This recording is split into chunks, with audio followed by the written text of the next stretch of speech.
Hi, everyone. Jennifer Griswold here. Thanks for tuning in. We are hoping to have a discussion here, February Black History Month. We wanted to talk to community leaders in Omaha about what we need to be focusing on, where we've been, where we are now, where we're going. And we hope to have this as a discussion with you at home, if you can join in.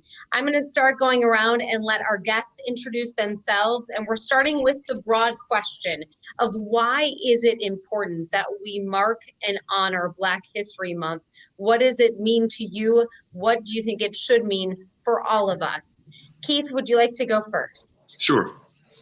Well, thank you, Jennifer, for this opportunity, and hello to my other panelists. My name is Keith Station. I serve as the Deputy Chief of Staff for Diversity, Equity, and Inclusion in the Omaha Mayor's Office. I work for Mayor Gene Stothert. My role is to advise the mayor on issues related to diversity, equity, and inclusion for the city. That's a great question to start with, Jennifer. I think that Black History Month is such an appropriate time to take a look at where we are as a community locally, regionally, and especially nationally, and even globally. I would characterize these times as polarized in a lot of places due to racial relations that have come to the forefront nationally and locally again as well. I think that people are optimistic as well, which is a good thing, but there are a lot of people who are not so see a more bleak picture of the future moving forward just because of politics and because of murders in some cases, and because of racial strife that has come to a head in our country. So polarized is the way I would characterize it. And I think that Black History Month is a good time to examine where we are and look forward and also learn.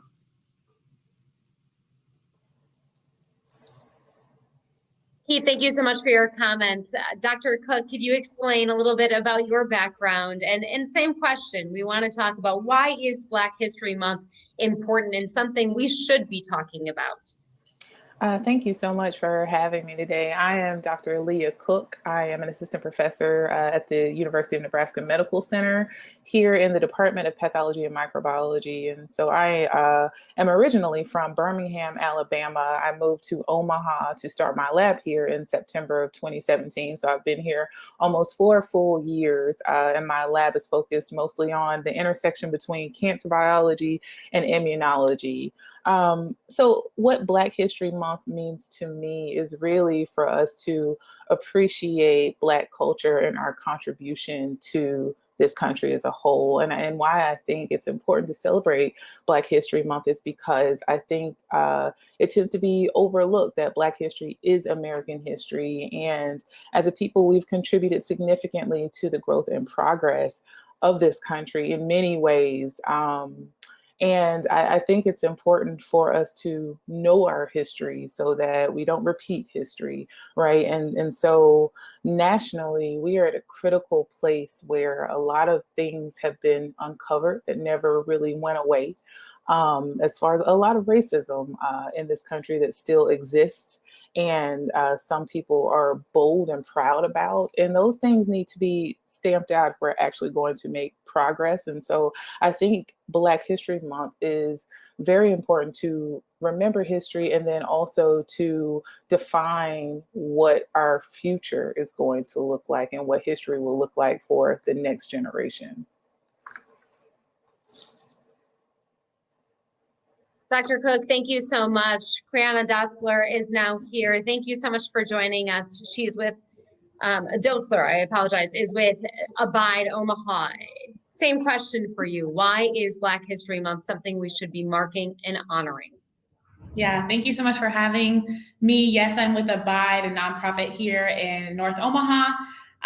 And I think Black History Month is important for so many reasons, but I really do think it is important to honor and celebrate those who've come before us as we learn. I think it's a time for us to be intentional about what we learn and not maybe just the general things that we hear, and to encourage others around us to be intentional about learning about Black history.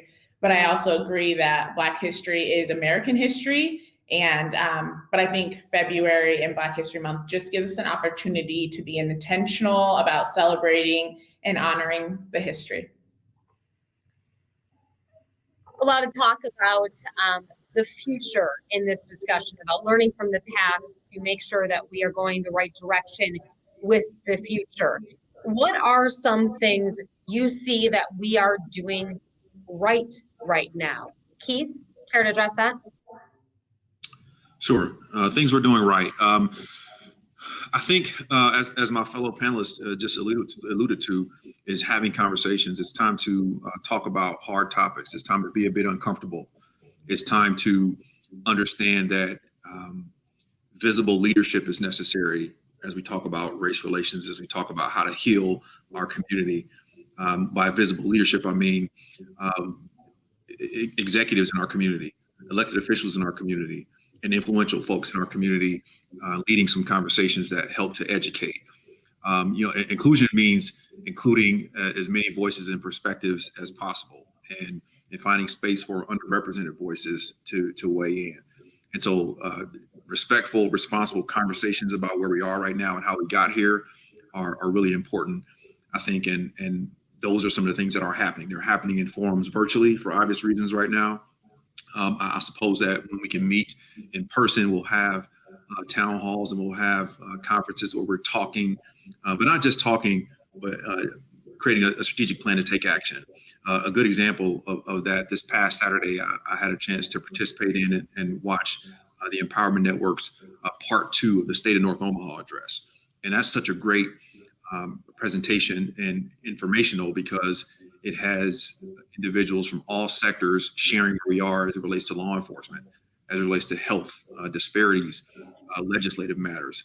So spaces where we can have a cross section of influential leaders who are listening to people who may not have a fancy title or may not have as much clout.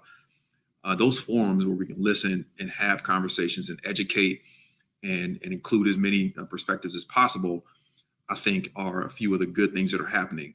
We just need more of it, just more of those conversations that spark action. No, your title specifically, diversity, equity, inclusion, is this something, do you think we're seeing more of these positions? And is this something in both public, private sector we need to be seeing? Every company should make sure they have that on their team? Absolutely. Yes and yes. You're seeing more diversity officers coming into organizations in the private sector and the nonprofit sector and the public sector, even in university settings and college systems and even in sports.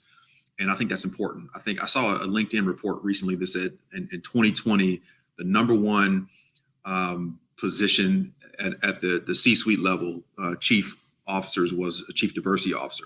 So chief diversity officer was the number one position that was hired in 2020 in this country. And that says a lot about what industry is seeing and what communities and boards of directors and different initiatives are seeing it as important to elevate the conversation about diversity, inclusion, equity, belonging, culture, race, bias, anti-racism. You're seeing that just being elevated as a urgent matter that is something that looks like an opportunity, but also needs to be addressed as a health condition even. And I know Dr. Cook probably could speak on that, but racism is a threat to public health, and the way we combat that is through education, again, those conversations and action. That is something, Dr. Cook, if you could speak on, we're talking about health equity, things like that, making sure, everyone's represented at the table, everyone has a seat at the table. Your perspective, how has that been an issue in the past, and are we moving forward, and how in that area? So one of the things, we actually just talked about this last week at UNMC. We had a Black History Month health panel discussing the role of African Americans in patient trials, the history, and where we can go. I agree with Keith. These conversations are really important. And I think that is one thing that I do see progress in, is that we've had these conversations for a while, and now we are figuring out ways to actually implement action in those areas. And so one thing I do want to bring up as far as health is that we talked about Henrietta Lacks. And so Henrietta Lacks, a lot of people in the science field and biomedical research know her by HeLa cells, which were cells that were isolated from her without her permission or consent or her family's consent. She had cervical cancer, and so they are cervical cancer cells.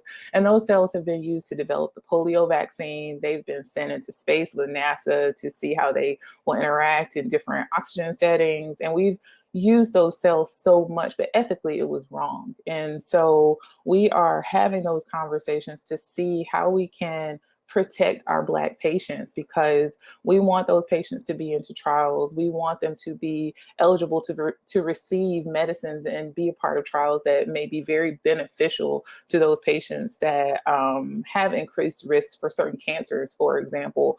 But we also have to acknowledge the history of our healthcare system and how Black people have been taken disadvantage of in some respect. And so now we have to move forward and make sure we have task force, for example, to talk about how we're going to protect our patients, make sure that we are not taking advantage of them, and that they will benefit the most from these studies. And so that's one of the examples. We have an associate dean for diversity, equity, and inclusion that we just appointed here at UNMC that's leading some of these initiatives. But we are talking about, number one, how we can protect our patients. And then also in another realm, for those patients who want the COVID vaccine, for example, how we can make sure those patients have access to the COVID vaccine and aren't forgotten about. You know, from your perspective as a woman, a Black woman in healthcare, do you feel like you had to overcome a lot more obstacles than maybe someone else? And is that part of the problem? I fortunately have not had many hurdles, but that is only my story. And I know that there are other Black women in my field that have had a lot of hurdles based upon them being African American women. It is something that we deal with. And I will say, I have had interactions with some other researchers in my training that kind of showed implicit bias towards me, if you will, where they assumed that I was less intelligent than some of the other counterparts in the same room.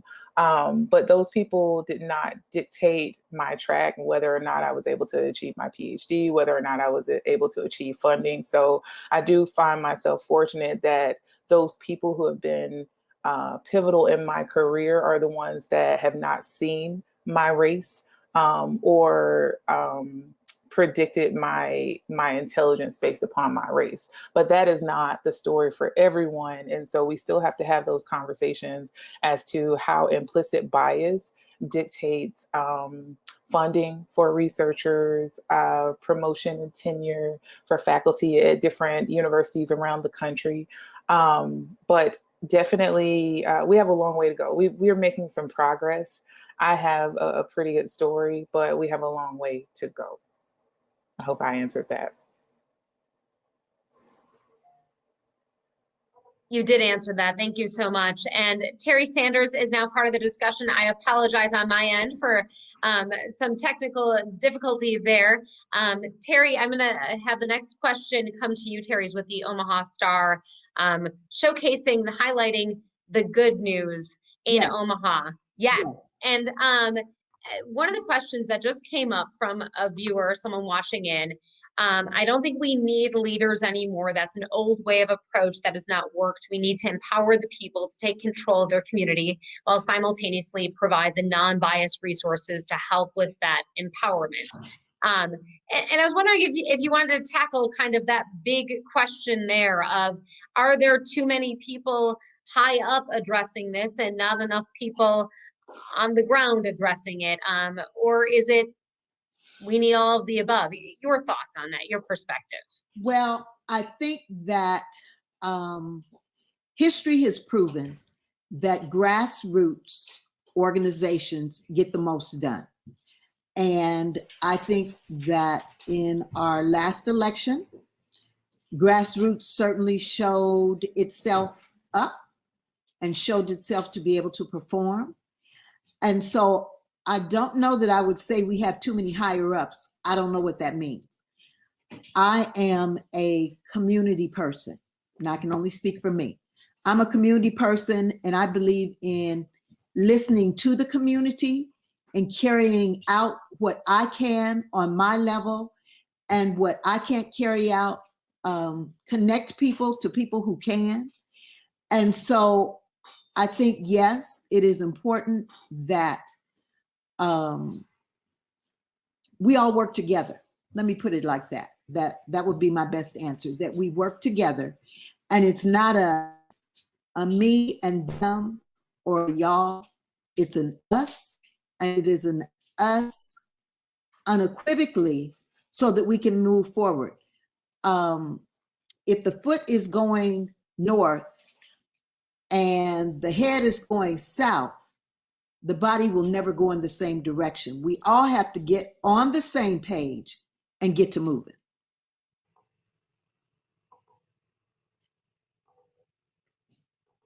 Thank you, Terry and Criana. I saw you nodding your head as you were talking about that. Obviously, with your organization, you're working to reach people directly. What do you see in terms of that? How do we reach the community directly, I guess? I think there's a couple different things, kind of going back to what we talked about with having welcoming people to the table and all different types of people to the table. I think there's one thing to have different groups of people at the table, but there's another thing to allow them to have influence. And that's where I think we need to take another step.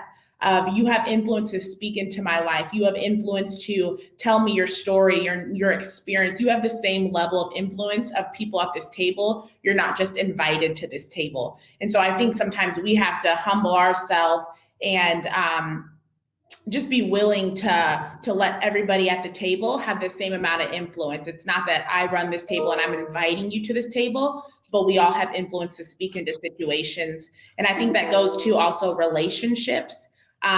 We got to rub shoulders with each other. We got to hear people's stories. And then from that, we can really, I think, create some action. Jennifer? Yeah, Terry. Can I also say that it's important to know who's at the table?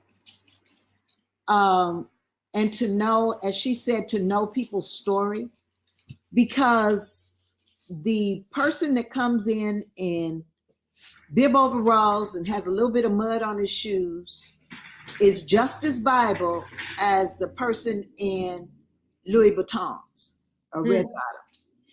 And the person that came in the overalls with the mud might be a pig farmer, but he has more clout and more resources than anybody at the table, but we discount him because of appearance. And we've got to get beyond that.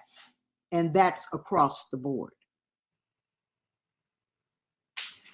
Sure. I'm hearing, leaders need to listen, basically, and need to make sure they're hearing from everyone and actually hearing from them and actually listening to them. We got one here. Someone wrote, here's a novel idea. Let me put it on the screen. Get rid of terms like African Americans, Asian Americans, etc., and be American. Do you see any other country do this? I bring up this question because I see this coming up quite a bit. And as we said, sometimes it's important to have the tough conversations. Does someone want to tackle this one of why it is important? And it is important. And I would like to say that I'm saying it is 100% important that we have things like Black History Month and we actually make a point of that. But who would like to tackle that topic for this person who asked the question? I don't want to say that I'm going to call those tags are not important. Sometimes it identifies who's in the room, but we're all here in America. And I agree, Black History Month is one thing, but if my tag precedes me into the room, does that preclude you from hearing what I have to say? Does that devalue who I am? Because I am an African American or an Asian American, does that tag have to be hung on that dress in order for you to hear what's going on, or in order for you to put it on. I don't think that tags always serve us well. We are who we are. And I think if I walk in the room, you're not going to mistake me for someone else or another nationality. So is it necessary to say that I'm an African American? I mean, that's apparent. And I think that we get lost in the naming and get to the root.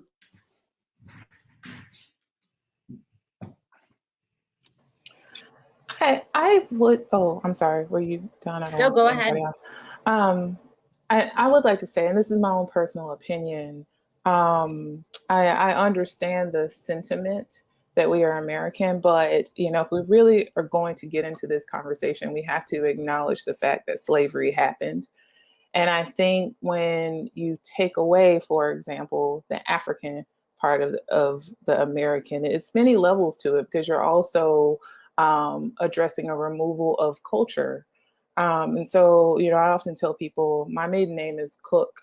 My mother's maiden name was Calhoun. I am a descendant of slaves, you know, and so we cannot forget that part of the origination of this country. And I think that a lot of the issues with the tension and the division in this country is that people tend to want to forget about that, but that happened to Africans, you know, and as a people, African Americans are still dealing with the trauma from that, and then also the systemic impact of that, and some strongholds that are still there. So I don't think it's appropriate to consider it as a way to divide people, because I know a lot of people from other cultures will talk about how they have Scottish background and they have Irish background and they know where their people came from. But I honestly cannot tell you what part of Africa my descendants came from, because we came here as slaves, you know. And so I think it's easy when you are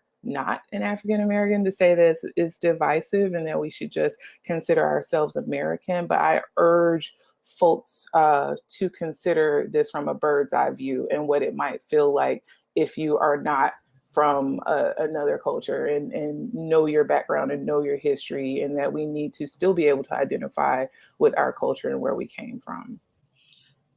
I agree. I don't think we should not identify with our culture. And that was not my intention. But I do think that sometimes we put it out there, sometimes as a defense. Well, you know, and I don't think that we can always use that. I realize what it is. I am the publisher of a Black newspaper, period. The oldest Black newspaper in the state of Nebraska, period. I don't say I'm the oldest newspaper. I say Black newspaper, because that's what it is. And for people who don't know, then that helps to identify it.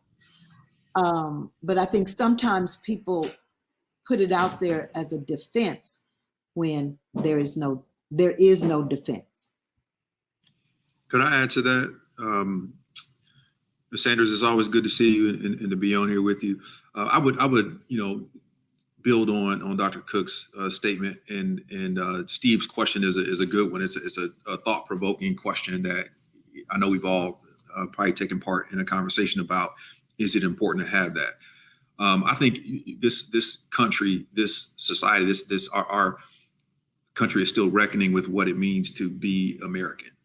Kind of as Dr. Cook alluded to, we're still wrestling with that. And Carter G. Woodson is credited with being the father of Black History Month. You know, what we know today is Black History Month. Carter G. Woodson was famous for suggesting that you have to know your history to keep the next generation inspired, and to maintain that connection is how we actively and productively contribute to society. So he makes a good case for knowing your history and understanding why. And but on the other side of the coin here, the beautiful thing about this country is that it does come from a mix of cultures and different heritage. And it is, like Dr. Cook said, is difficult as it is to discuss the realities that slavery happened. What we know today as America is full of a lot of diversity. And while that's not valued in every corner of the country, that's an important makeup of who we are. You know, hundreds of years into this country, here we are still with the prefix of where we are descendants from. I think it's important. I don't think it dilutes what it means to be American. America is unique because we have been developed to be such a melting pot of cultures, even in spite of how we got here in some ways. And so as we reckon with what it means to be an American in 2021, I think that it's okay to understand and to point to and to celebrate and to invite others to understand where we descend from. I like that, Keith, and thank you. One other thing that I see on the panel, I'm seasoned. And so I've been in a lot of battles. When I went to elementary school, I went to Lothrop School locally, and it was a neighborhood school, and the teachers were all Black. The principal was Black, and it was a Black school.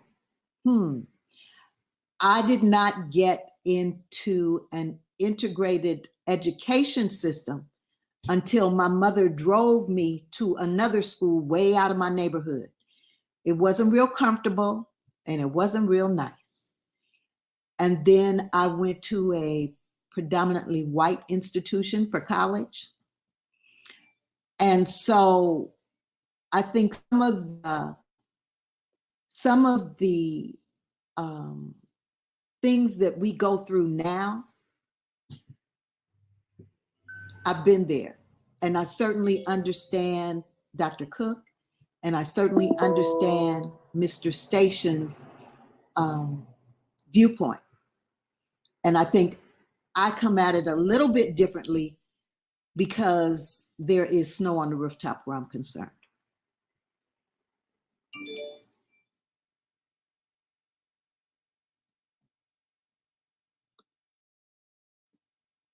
I can't hear you, Jennifer. You certainly can't. I was on mute. Thank you. Trisha wrote in hundreds of years of not being acknowledged. So would we be protecting others from not acknowledging the history? So making a point, I think that was there of we have to actually look at what the history is, acknowledge the history moving forward. Sherman wrote in, so how do we move forward as Americans while acknowledging each other's heritage and history without making one group more important or less significant than the other? So does anyone want to tackle that one? Isn't that what diversity, equity, and inclusion is? In a nutshell.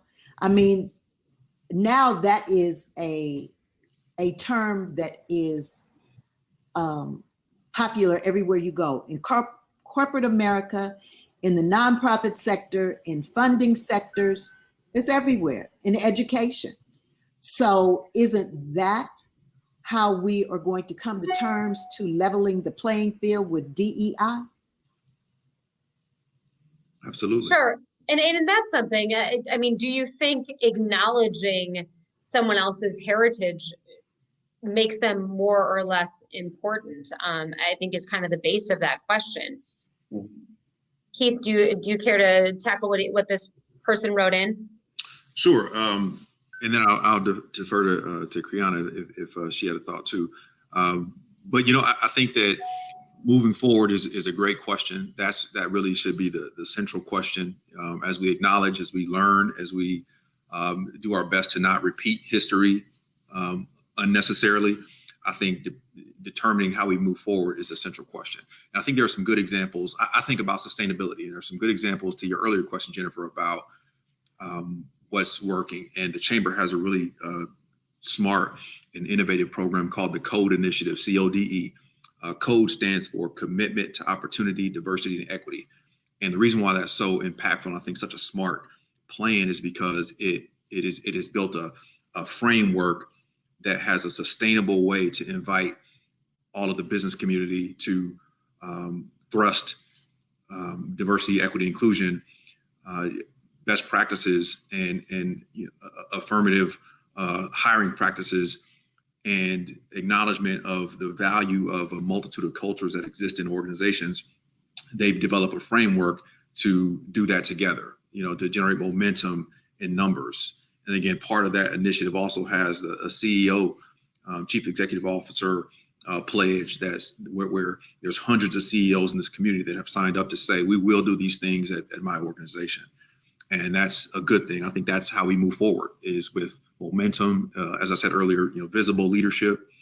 And I think Mr. Lamont mentioned earlier that he had a statement about leaders. I think to his earlier point, it doesn't have to be either or. I think you can have the people in the community who are everyday citizens be part of the solution and have a voice. But I wouldn't say that leadership isn't important. Leadership will always be important, to have people that can understand the strengths and the value add that all the people bring, and then put it together strategically so we can move forward and take action, create sustainable change, and do what Mr. Lamont is saying in his second question here, move forward. I think it takes strategy. It takes, again, those hard conversations. It takes everybody. It takes valuing the heritage and history. As he mentioned, I think all those things are important, because there's good things there. There's certainly some history that is not easy to talk about, but we have to address it. We have to do our best to avoid things that caused disparities and that caused segregation, and that that look like redlining. Some of those things that we still see remnants of it today that affect our community. We have to learn from those things, and we have to do it with as many people that are willing to sign on to take action and do it in a sustainable way as possible, in my opinion. Yeah, Keith, thanks for acknowledging too, Criana. We want to make sure getting you involved in this too. How do we move forward as Americans while acknowledging each other's heritage and history without making one group more important or less significant than the other?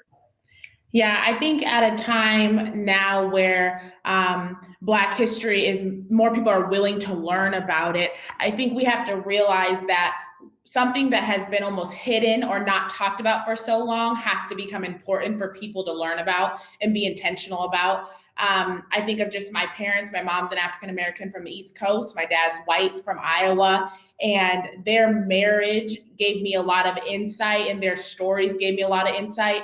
It wasn't that they thought each other's race or culture was more important. It's that they didn't know about each other that much, because they grew up in a certain group and environment. And so they didn't know about each other's race and culture. And so being in a relationship, they had to be intentional about asking questions and moving forward.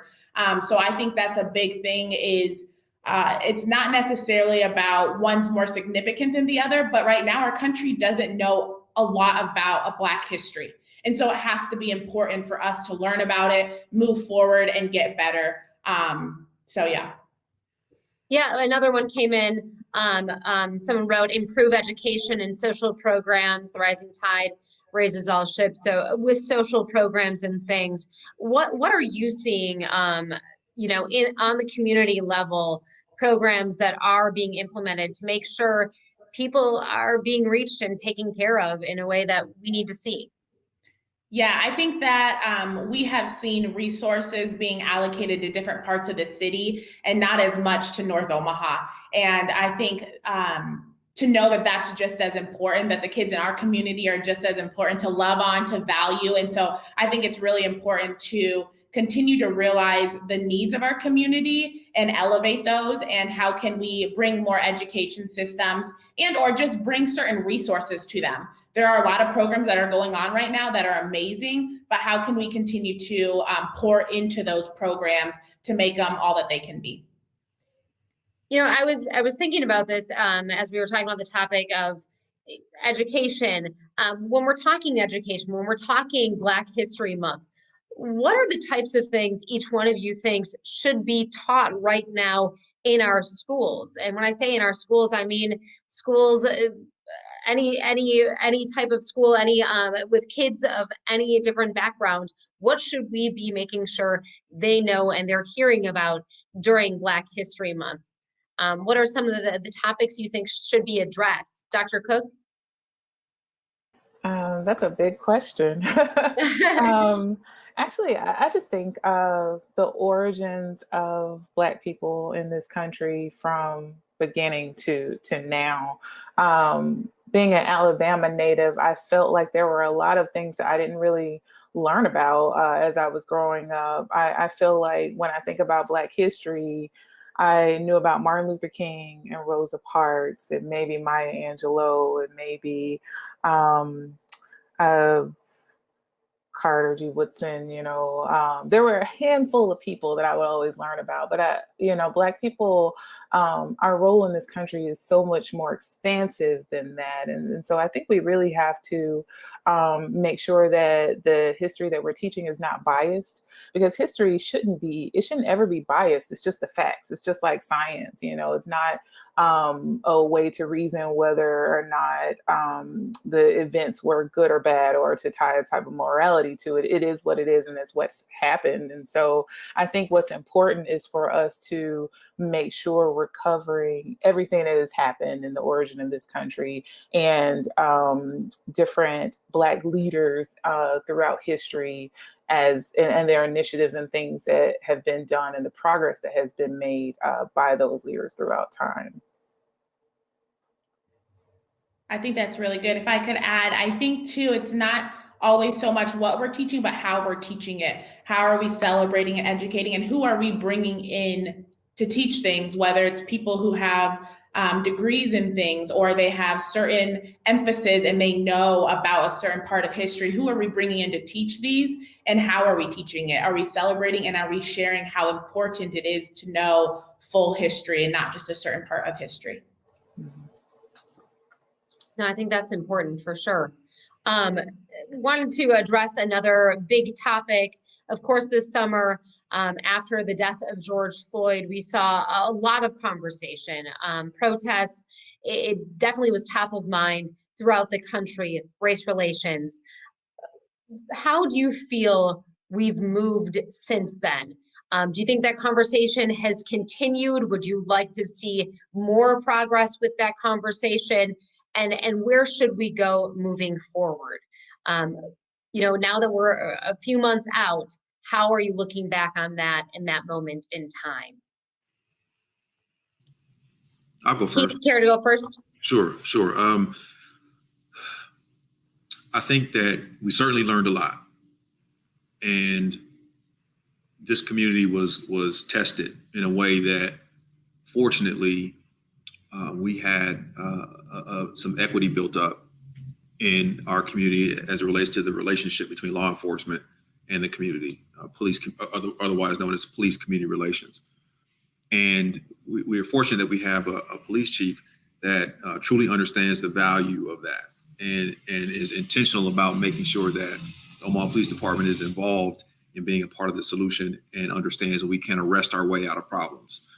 And so what that looked like in real time was an accountable way of looking and saying, what can we do better? Chief Todd Schmatter asked that question, and asked that of his command staff to really examine that. What can law enforcement do better to hear people, to allow people to peacefully protest and demonstrate?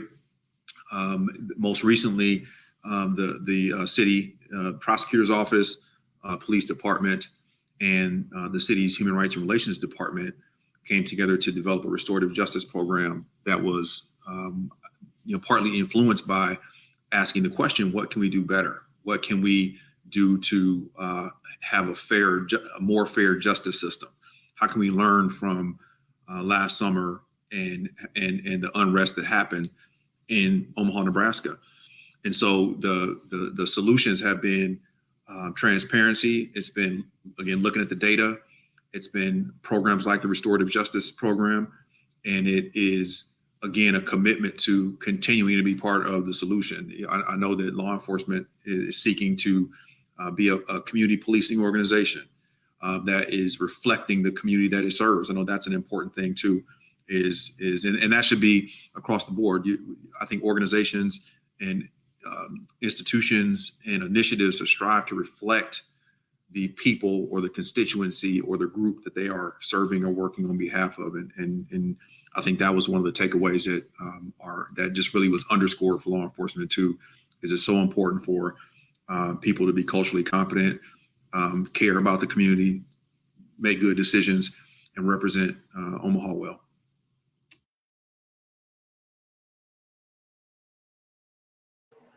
I will say it was kind of heartbreaking, the George Floyd incident, but what I appreciated about the reaction or the response to that moment was that it was a global response. I can't remember in my lifetime when I've seen such a fire lit amongst the entire world.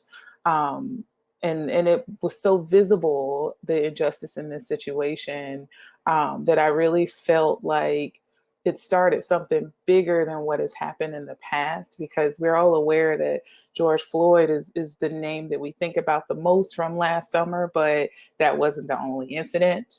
But I really feel like that situation, because it was so visible, it definitely sparked conversations of accountability needed. It really put the lens on police departments around the country and how policing is happening in different communities, what that means for those communities, and really just holding those departments accountable for some of the brutality that has happened and is happening. I think we are moving forward. I appreciate what Keith just mentioned about the restorative justice program. I actually didn't know anything about that, but it's really nice to see that at least Omaha Police Department is trying to work to make progress in this step. I do think on a national level that it should be something where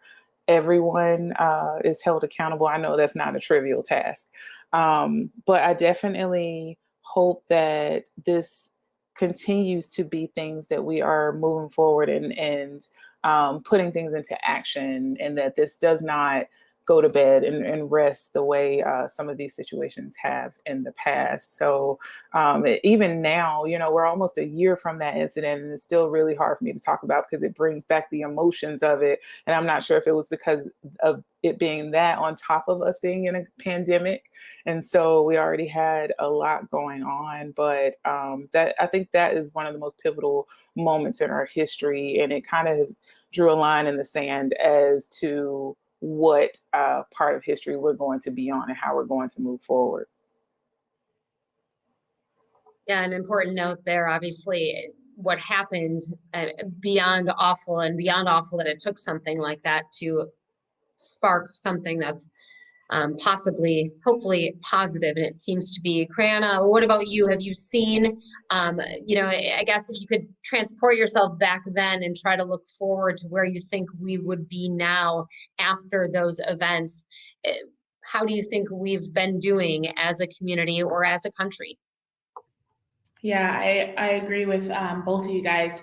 I think it opened eyes to systemic racism, just because so many people rely on the police department. And then it just started a conversation of why was the police department created and what was it for? And so it opened up a lot of that conversation in history. And because of that, I think it opened a lot of people's minds. It was a way that people could start thinking differently and understanding, okay, something that wasn't created for everybody, for the safety of everybody. I could see how after years of nothing shifting could produce some of these things. And after George Floyd, we just continue to see video after video coming out. So I think it opened people's mind, it opened the conversation and really showed, okay, there is a problem and how can we move forward? And so I think people were more understanding of what systematic racism really looked like, just from situations like that. And so I do think we're moving forward. I do think we are having those conversations,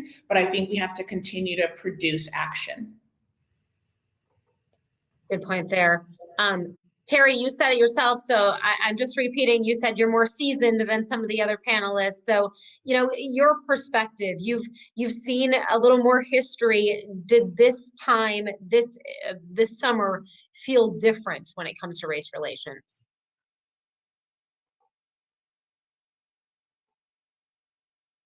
Sorry. No, that's great. This summer was different because we got to see it in real time. It wasn't just a picture.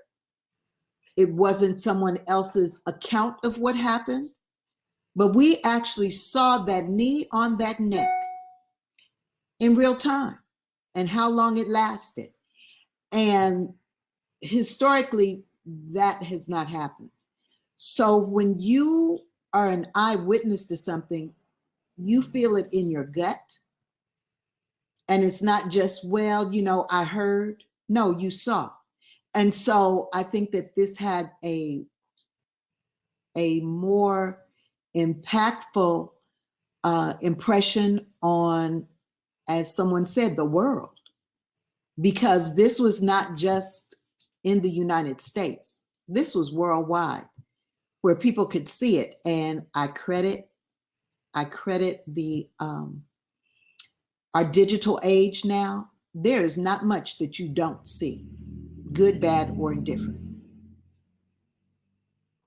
So very true on that. I know some of you addressed this already. I had someone write into me saying that somewhat frustrated that having to have the same discussion, saying that Black History Month has to happen, and it has to be the same discussions over and over again. Basically, we keep having the talk. We're not necessarily having or seeing the action. So a lot of you nod when I say that. Do you have that similar sentiment? And how do we then get past it instead of just having these conversations? Criana, want to start with you? I think one. Sure, I'll start. Yeah, that's definitely a thought of mine that I've had. How many more conversations can we have before we produce action? But I do think there's a lot of great things happening. I think you have to just be intentional about finding those organizations, finding those groups that are intentional about changing the trajectory of what our country was known for and pushing things forward. So I know Abide, we're doing a lot of things here in North Omaha, but finding those groups that are doing something, you have to be intentional to find them. You'll find the conversations, but start to find the action so that you can be a part of seeing the change. And I think it's important too that we don't just limit it to the month of February. This is a 365-day a year, walk it out actions related to the talk. Well said. I would just add that I would modify that suggestion, that question a bit. I think that it's important to continually acknowledge Black history and the contributions and celebrate, right? That's a staple in the African American community, is acknowledging the work and the excellence and accomplishments of ancestors. So I don't think we abandon that, but I also appreciate that question, that where do we go beyond just the annualized rhetoric that happens in February? I think, again, action. I think, I feel differently now. I feel differently than I did in years past. There was something in the eloquent way that Ms. Sanders just explained. There was something about what we witnessed last year, and there was something about how the communities all over the world have responded to it that is just caused us to have a reckoning in our understanding of things, and the way that Criana explained systemic injustice. I am wrestling with some of the notions that I've held on to in years past to just get a deeper understanding, so I can be seasoned like Ms. Sanders and have a deeper, more full and informed perspective on where we are. I appreciate the wisdom of our ancestors and folks that have come before us that have seen things firsthand. And I agree with what my fellow panelists have said. There's something about it this time that is going to force us to do something different. So, February 2022 shouldn't have us talking about the same things, and February 2027 shouldn't feel the same. We should have taken some strides. We should have had more conversations. We should all be more comfortable with being uncomfortable as we address where we go from here. We should value more voices at the table. And I'll stop there, but I just think there's so much that we can do differently than we have in years past. And I think that's because of what we witnessed last year, and from what we saw on tape to what we saw people rise up and use their voice to highlight issues and suggest solutions.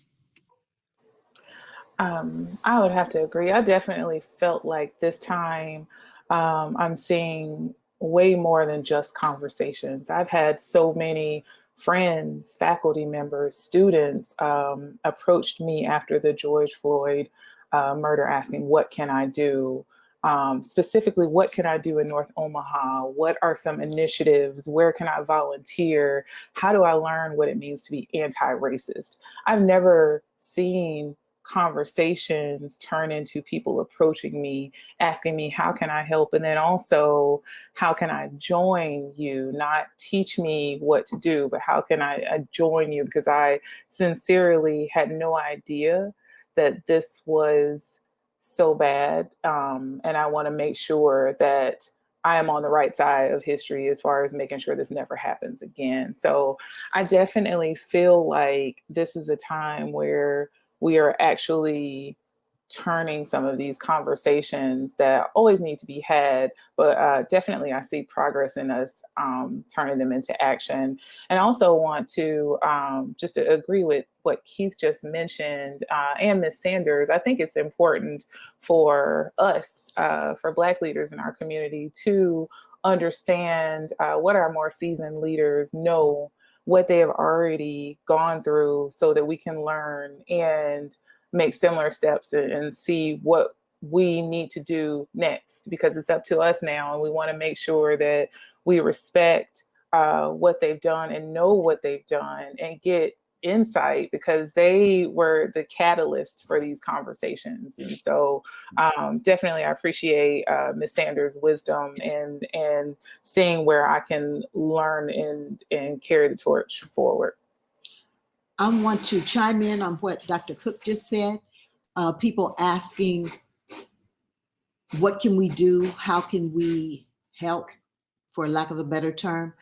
The Omaha Star was approached by the Jewish press, and we have something going on called A Letter to a Friend. And the Jewish press sent the Omaha Star a letter on just that subject matter. And in April, we're going to come together and actually discuss it. But there were some thought-provoking statements made, and people do want to know, what can they do? The question is, I think that the Midwest is different from the East Coast, different from the West Coast, in that we kind of glide along. It's not as quote unquote stirred up. I mean, we all know our police chief. See him at lunch sometimes if you eat where he eats. But how many cities share that kind of relationship?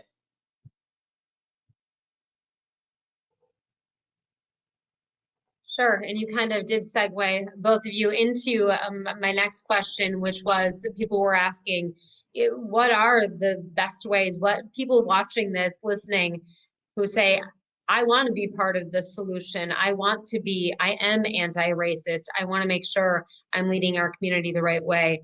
What are some of the best ways to get involved, or the best ways to start having conversations? What is your advice? Criana? Yeah, I think when we think about this time and where we are, the most growth I've seen in people are the people who are willing to listen and lean in. listen to people's stories or what has happened and experiences, and then lean into that and create action. I think leaning in can be a variety of things. It could be volunteering. It could be sharing resources. It could be being intentional about learning about a certain group that's not like you. I think too, we have to look at our group, look at our circle. Is it a circle of diversity where we're learning from different people so that we can continue to grow, or is it pretty similar, the same people very much like me? So I think that's very important. Just the next step of who's somebody you can build a relationship with that will show you a different viewpoint of the world.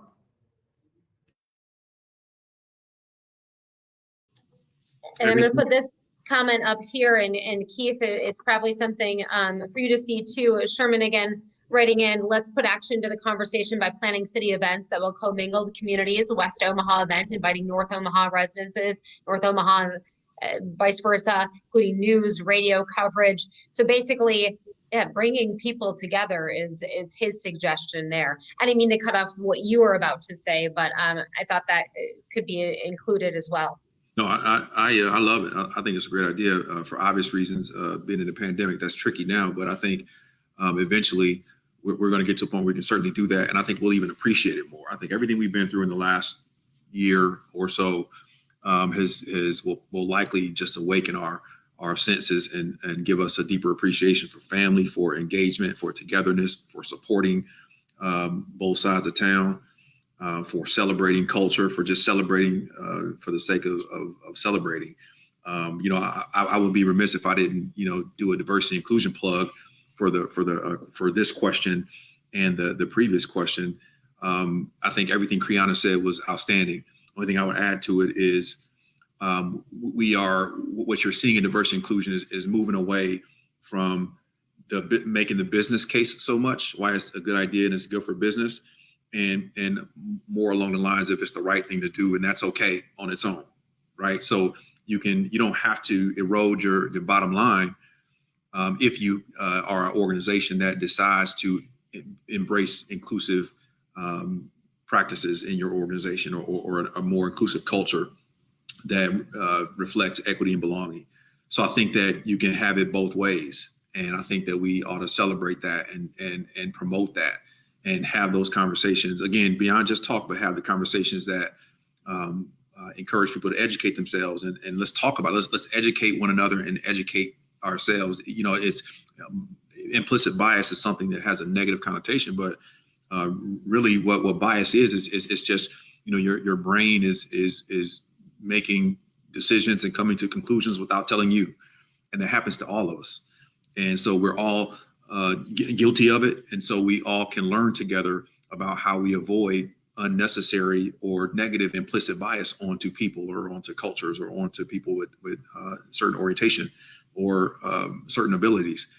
And more conversation about that, I think, allows people to say, okay, I can understand how to recognize my own bias, and I can be better and do better, and I can help someone else understand that. Like, that's the kind of viral and contagious.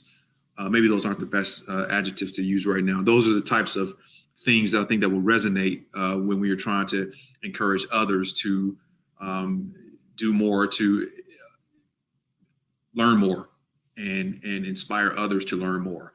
And back to the earlier question, to develop spaces where youth can learn more about things like Black history and how they can be more involved in their community and understand civics and understand how to use their voice, use their platforms, and use their influence. Definitely great perspective there. We're at Dr. Cook, was that you? Yes, that was me. Okay. Are we out of time? We aren't. You can definitely continue. I just wanted to emphasize that people should be mindful that just because you don't think you can do something doesn't mean that there's not something that can be done. And so Mr. Station just mentioned about implicit bias. And so that was one of the initiatives that we introduced this year with our graduate students in our program, was to talk about implicit bias, to talk about these terms like anti-racism. And really the goal was to get people to look more introspectively and see what role you may unconsciously be playing or not playing in this. Do you have any implicit bias towards people that you're not aware of? And there is actually a quiz out there that Harvard offers that anyone can take, and it addresses bias on many levels, on religion, on nationality, on race. And I think that is a first step. And then the second step, definitely get out into the community. There are so many organizations in the Omaha community that are focused on North Omaha. I'm a part of one of them, Global Leadership. One of that is, one initiative of that is building a garden in the North Omaha community, and there are community cleanups. And that's something that's really, really simple. And it's been a way for me to get to know more about the Omaha community and where help is needed.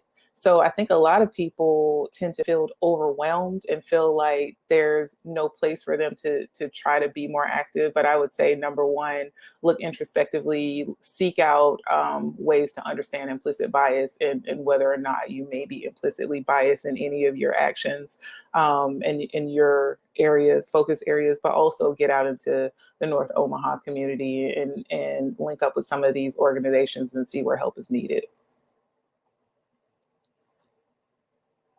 Definitely a great point there. I think we are pretty much out of time. That said, if anyone wanted to add any closing thoughts, I certainly would like to give you that opportunity. I just wanted to add on to what Mr. Station said, which I think was so good, of just having opportunities for our youth to learn. What we're teaching in our homes is important. And so I think just thinking through that, like, what are you communicating? What are the books you are reading to the kids? And what is the history that you're sharing with them? Is it diverse? Is it inclusive to all races and cultures? And so I know here at Abide, we have a lot of opportunities, and we would love for you guys to get into the game, whether it's with any of these panel members or if you decide to come to our organization, but get in the game, learn, and lean in, create some action. Well said, for sure. Thank you so much. We really appreciate everyone taking part in this. We hope to continue conversations. We also hope to continue actions, as people have said. So thank you. We know all of you are definitely doing your part to make our community better. So we appreciate it. Thanks, Jennifer. Thank you for having us. Thank you for having me. Thanks, everyone. Thank you for the opportunity.